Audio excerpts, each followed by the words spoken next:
দাঁড়িয়ে আছি একটি ঘরের সামনে আর কি। তো এই যে হচ্ছে এটা একটা ঘরের দরজা। তো আসলে এটা কিন্তু কোনো সাধারণ ঘর নয়। জসীমউদ্দিনের যখন 1939 সালে যখন তার বিবাহ হয়েছিল, ওই বাসরাতে কিন্তু এই ঘরেই মানে চোর ঢুকেছিল এবং চোর ঢুকে কিন্তু কবির গহনাগুলো সব চুরি করে নেয়। এটা পারেন, এটাই হচ্ছে সেই কবির স্ত্রী মমতাজ বেগম। এই পালকি আমার এতই ভালো লাগে, মানে আমি তো বিভিন্ন কবিতা বা গল্পের বই পড়েছি, মানে যদি বর্তমানে এখন পালকির প্রচলন থাকতো তাহলে আমি মনে হয় এই পালকিতে করে আমার বউকে নিয়ে আসতাম। জসীমউদ্দিনের বসত ভিটা এসে কিন্তু একটা মানে সেই প্রাচীন ঐতিহ্যবাহী একটা জিনিস দেখতে পেলাম, মানে এটাকে বলা হয় ঢেঁকি।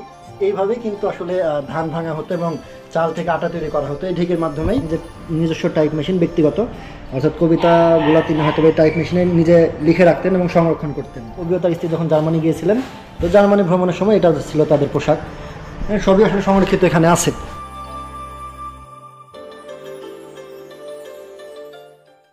সবার সুখে হাসবো আমি, কাঁদবো সবার দুঃখে, নিজের খাবার বিলিয়ে দিব অনাহারের মুখে। এতক্ষণে নিশ্চয় বুঝতে পেরেছেন যে আমি কোন কবিতার কথা বলছি।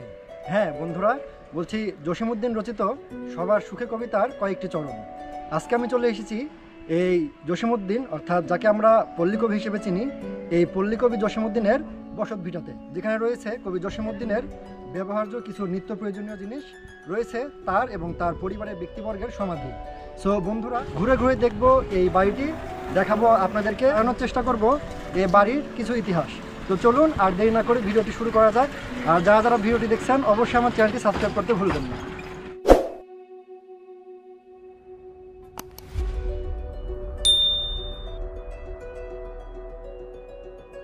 আসসালামু আলাইকুম বন্ধুরা, ফরিদপুর রেলওয়ে স্টেশন থেকে শুভেচ্ছা জানাচ্ছি। তো আমরা এখন এই স্টেশন থেকে আপনাদেরকে নিয়ে যাব সেই পল্লীকবি জসীমউদ্দিনের বসত ভিটা। তো আমাদেরকে এখন যেটা করতে হবে যে এখান থেকে হয়তো আমাদেরকে ভ্যান বা অটো নিতে হবে, এবং এখান থেকে দূরত্ব আনুমানিক 2 থেকে 2.5 কিলোমিটারের মতো। সো আমরা দেখি এখন একটা ভ্যান বা অটো নিয়ে আমরা কবির বাড়ির দিকে রওনা দেব। সো বন্ধুরা, আমরা এই যে ফরিদপুর স্টেশন থেকে একটা অটো রিক্সা নিয়েছি, মানে রিক্সা আর কি। তো এই রিক্সাতে আমাদের মানে কবি জসীমউদ্দিনের বাড়ি পর্যন্ত ভাড়া নিয়েছে 40 টাকা। মানে আমরা দুজন আছি, সো আমাদের জন প্রতি 20 টাকা করে পড়ছে, যেহেতু রাস্তা কম, মানে মাত্র 2 কিলোমিটারের মতো রাস্তা। আর এছাড়াও কিন্তু আপনারা দেশের বিভিন্ন স্থান হতে বাস বা ট্রেন করে কিন্তু আপনারা এই ফরিদপুর আসতে পারবেন। সো যাই, আমরা দেখি কবির বাড়ির দিকে যাই। আর এই যে দেখতে পাচ্ছেন, এটা হচ্ছে ফরিদপুর মেন শহর আর কি। আচ্ছা আচ্ছা, চলেন, অসুবিধা নেই। এটা হলো এই স্পট।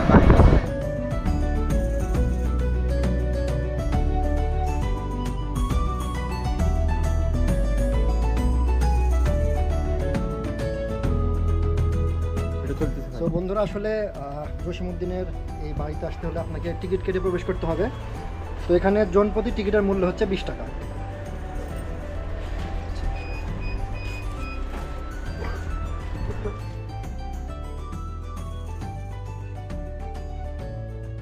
এখানে যে আমরা দুজন আছি, টিকিট কাটলাম। আসুন দেখি, আমরা এখন ভিতরের দিকে যাই এবং আপনাদেরকে পুরোটা ঘুরে ঘুরে দেখাবো। টিকিট কাউন্টার, এবং টিকিট কাউন্টারের পাশে একটা গ্যালারি আছে যেটা মধুমালা গ্যালারি। এবং আমরা যদি গ্যালারির ভিতরে ঢুকি তাহলে যে দেখতে পাচ্ছেন বিভিন্ন এখানে প্লেট, হ্যাঁ, কাচের এগুলো চায়ের কাপ আছে, হ্যাঁ, এই যে বিভিন্ন দেখতে পাচ্ছেন নিত্য প্রয়োজনীয় জিনিস এগুলো আছে। যেটি হচ্ছে কবির নাতনি দুলি, হ্যাঁ, যে দেখতে পাচ্ছেন। আবার এখানে দেওয়া আছে যে হচ্ছে কবির নাতি আমন। হ্যাঁ, এইভাবে কিন্তু কবির পরিবারের ব্যক্তিবর্গের ছবি কিন্তু খুব সুন্দর আকারে দেওয়া আছে এবং একবার পরিচয় সহকারে কিন্তু এখানে সবকিছু দেওয়া আছে, দেখতে পাচ্ছেন।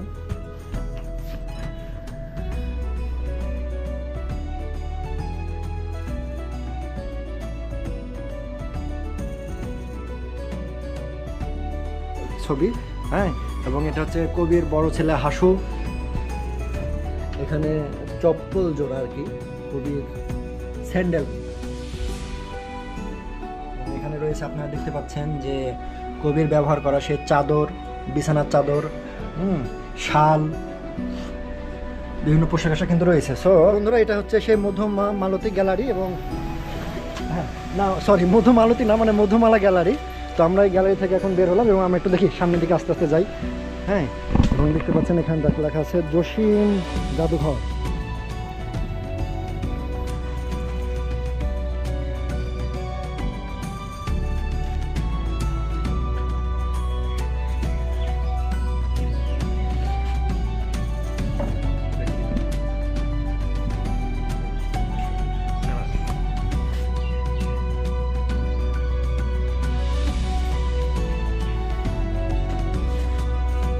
আমার বাড়ি যাইও ভ্রমর, এই বরাবর পথ, মৌরি ফুলের গন্ধ শুকে থামিও তব রথ। জসিমউদ্দিন।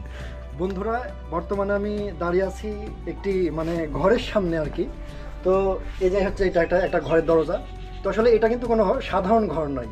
জসিমউদ্দিনের মানে বিয়ের দিন অর্থাৎ বাসরাতের দিনেই কিন্তু এই ঘর থেকে জসিমউদ্দিনের যিনি স্ত্রী ছিলেন মমতাজ বেগম মণিমালা এবং তার কিন্তু গহনা এই রুম থেকে কিন্তু চুরি হয়ে যায়। এবং বন্ধুরা, যারা কবির স্ত্রীকে দেখেননি তারা এখান থেকে যে দেখে নিতে পারেন, এটাই হচ্ছে সেই কবির স্ত্রী মমতাজ বেগম।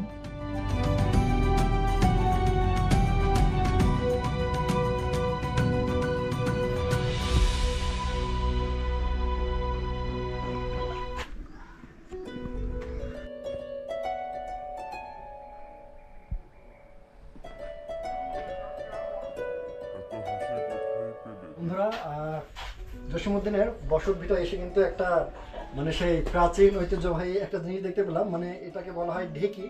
আমরা অনেকে এটার সাথে পরিচিত, আবার বর্তমান প্রজন্ম কিন্তু এটা আমরা চোখেও দেখিনি। সো আসলে এটা একসময় গ্রাম বাংলায় ধান থেকে শুরু করে গম বা চাল তৈরি কিন্তু সব কিছু কিন্তু এই ঢেকিতে করা হতো। কিন্তু বর্তমানে কিন্তু এই ঢেকি এখন একেবারে বিলুপ্ত বললেই চলে। মানে রাগিব, একটু তুমি দেখা ওখানে পা দিয়ে। হ্যাঁ, এই যে দেখতে পাচ্ছেন যে এই যে ওখানে পা দাও। হ্যাঁ, এই যে, এবং এইভাবেই কিন্তু হচ্ছে ফেলো আসতে বাস, এইভাবেই কিন্তু আসলে ধান ভাঙা হতো এবং চাল থেকে আটা তৈরি করা হতো এই ঢেকির মাধ্যমেই। সেই সময় কিন্তু প্রযুক্তি এতটা উন্নত ছিল না যে গ্রামে গ্রামে মিল থাকবে এরকমটা না। তো তখন দেখা যেত যে গ্রাম অঞ্চলে কিন্তু এই ঢেকির মাধ্যমেই চাল থেকে আটা তৈরি, ধান থেকে চাল তৈরি করা হতো এই ঢেকির মাধ্যমেই।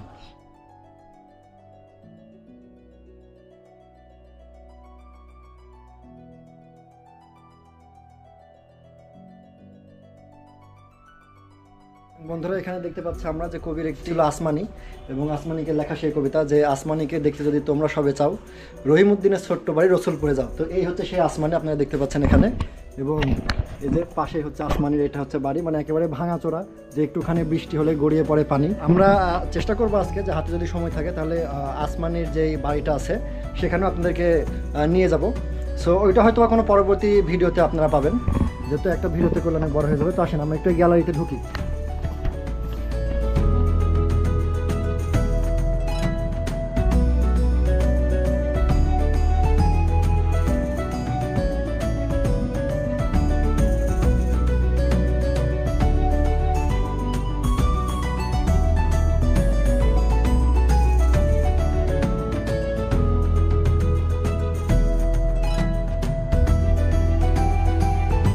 জসিমউদ্দিনের মানে বসত ভিতরে এসে কিন্তু একের পর একটা মানে প্রাচীন যে ঐতিহ্যবাহী যেগুলো হারিয়ে গেছে এরকম কিন্তু কিছু আমরা জিনিস দেখতে পাচ্ছি এবং আশ্চর্য হচ্ছে। যে আমরা আপনাদেরকে ওই পাশে দেখালাম যে ঢেকি, মানে ধান ভাঙার বা চাল থেকে যে আটা তৈরি করে, ঠিক সেরকমই এখানে কিন্তু দেখতে পাচ্ছেন একটি পালকি রয়েছে।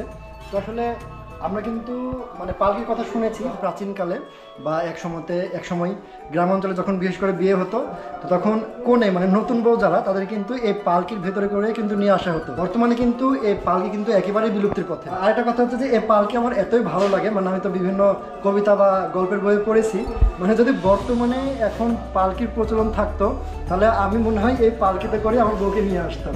মানে এতটা আমার আসলে ভালো লাগে আমার নিজের কাছে ব্যক্তিগতভাবে।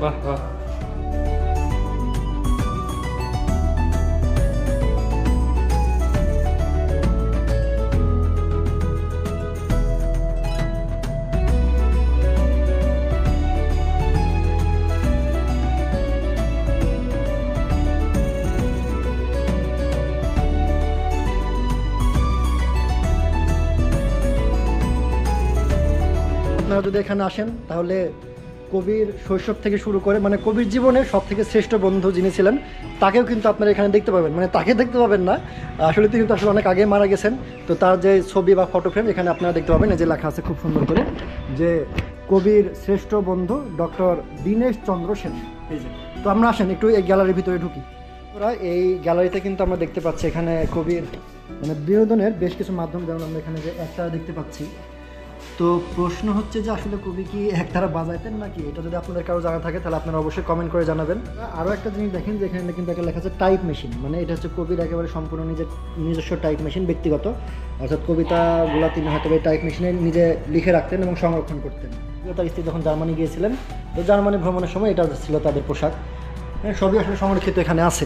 বন্ধুরা, আমার পিছনে আপনারা যে গ্যালারিটি দেখতে পাচ্ছেন, মূলত এই গ্যালারিটি হচ্ছে যে কবি যখন জার্মানি ভ্রমণে গিয়েছিলেন, তো তখন সেখানকার মানে জার্মানির যে ঐতিহ্য, কালচার, ট্র্যাডিশন তিনি সব নিজের চোখে দেখেছিলেন, এবং দেখার পরে তিনি জার্মানি থেকে ফিরে এসে কিন্তু সেখানকার সব কিছু নিয়ে তিনি লেখালেখি করেছিলেন। এবং এটা হচ্ছে সেই গ্যালারি যেখানে আপনারা জার্মানির অনেক স্মৃতি পেয়ে যাবেন, অর্থাৎ কবি এবং তার স্ত্রী যে পোশাকে জার্মানি ভ্রমণ করেছিলেন, সেখান থেকে তিনি কিছু বই নিয়ে আসছেন, সব কিছু কিন্তু আপনারা এই গ্যালারিতে পেয়ে যাবেন।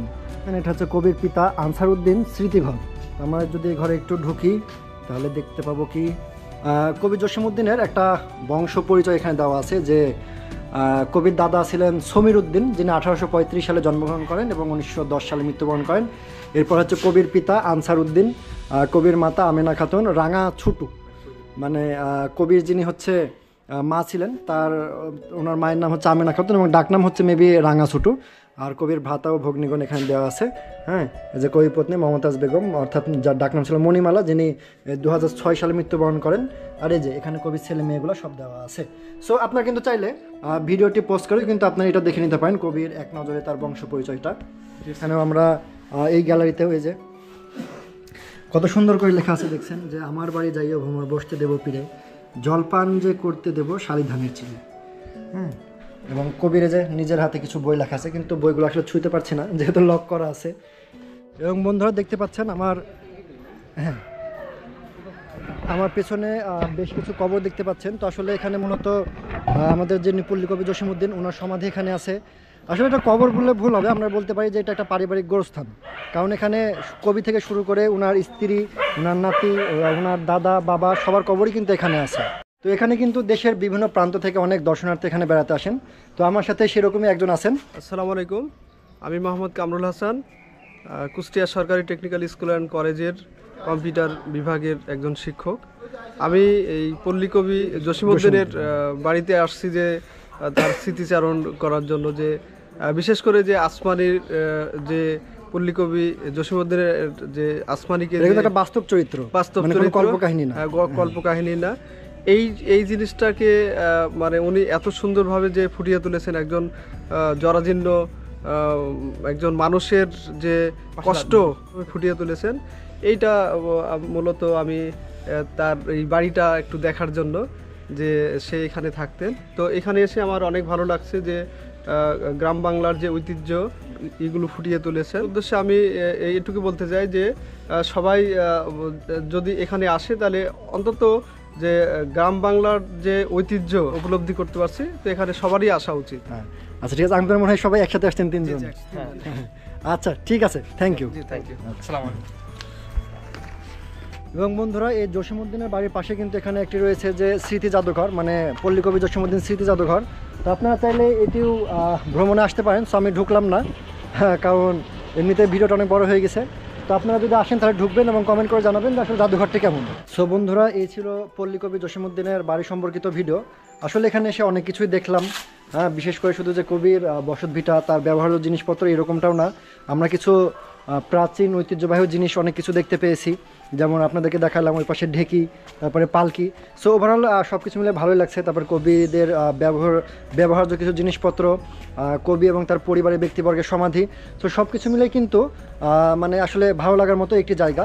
এবং আপনারা এখানে আসবেন, আসলে দেখা যাবে যে আপনারা আসলে যে একটা গ্রামীণ জীবনের যে একটা অনুভূতি, এটা আপনারা এখানে আসলে উপলব্ধি করতে পারবেন। ব্যবহার্য জিনিসগুলো এমনভাবে সজ্জিত এখানে করা আছে যে তিনি যে আসলে একজন পল্লী কবি, আপনারা এখানে আসলেই কিন্তু এটা উপলব্ধি করতে পারবেন।